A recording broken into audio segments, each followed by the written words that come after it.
Environment Design for Child Independence, presented by Michelle Murray. A place for everything and everything in its place is one of the main principles in the Design for Independence.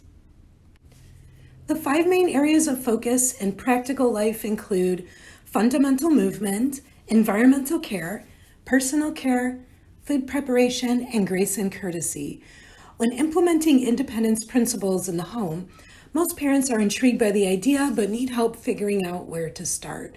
But it begins with a particular mindset, believing that children, even infants and toddlers, are capable of more than you might realize.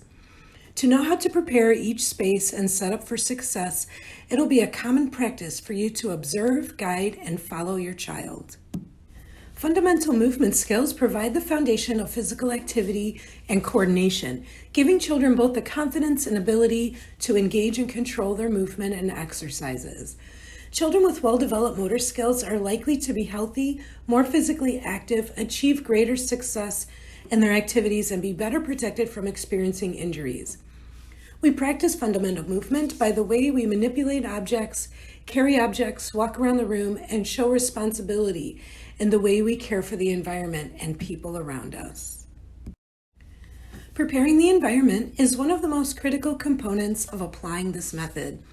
An independence-based environment is accessible to the child, carefully designed with appropriately sized furniture and material to meet the child's needs.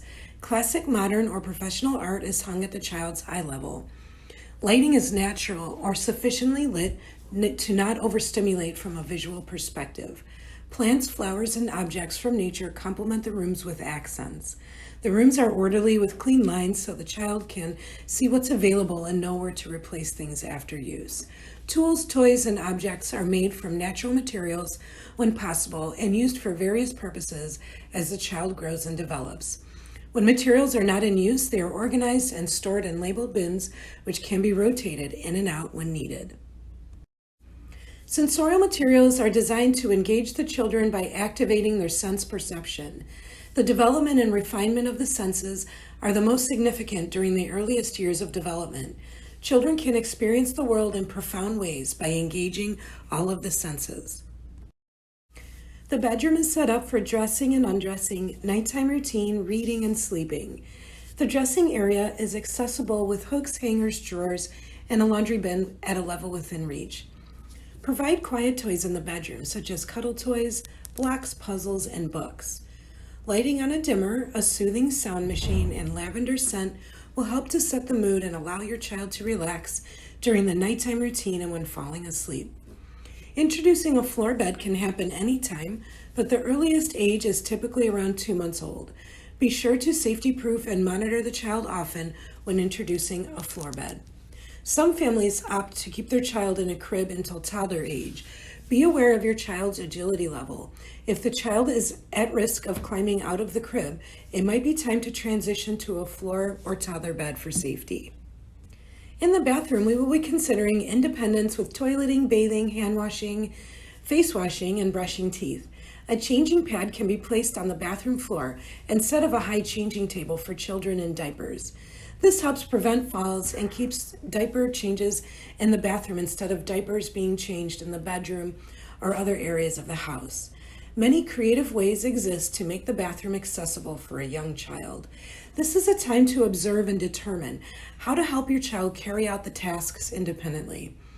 Depending on how old your child is, encourage them to be independent regarding self-care.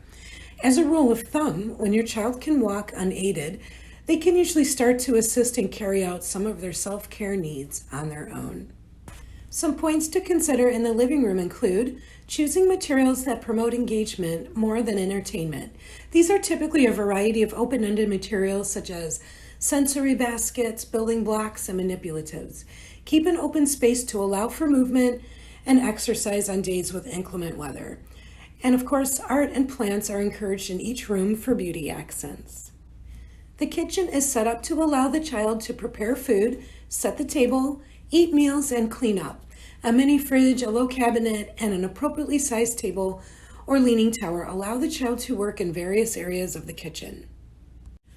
One of the pleasures of this method is that it offers the use of real child-sized kitchen utensils, tools, and furniture for the child to use, rather than plastic toys created for imaginary play. Consider offering lightweight plates and glasses once your toddler is walking steadily and has learned to handle objects appropriately. If something breaks, this presents the opportunity to help them clean up safely and realize natural consequences. Success with independence requires guidance and follow-up from the adult. Showing the child a simple demonstration of the activity and providing reminders when developing consistency each day will create behavior patterns for the child within a short period. With a standard routine every day, the duties around the house will become habitual.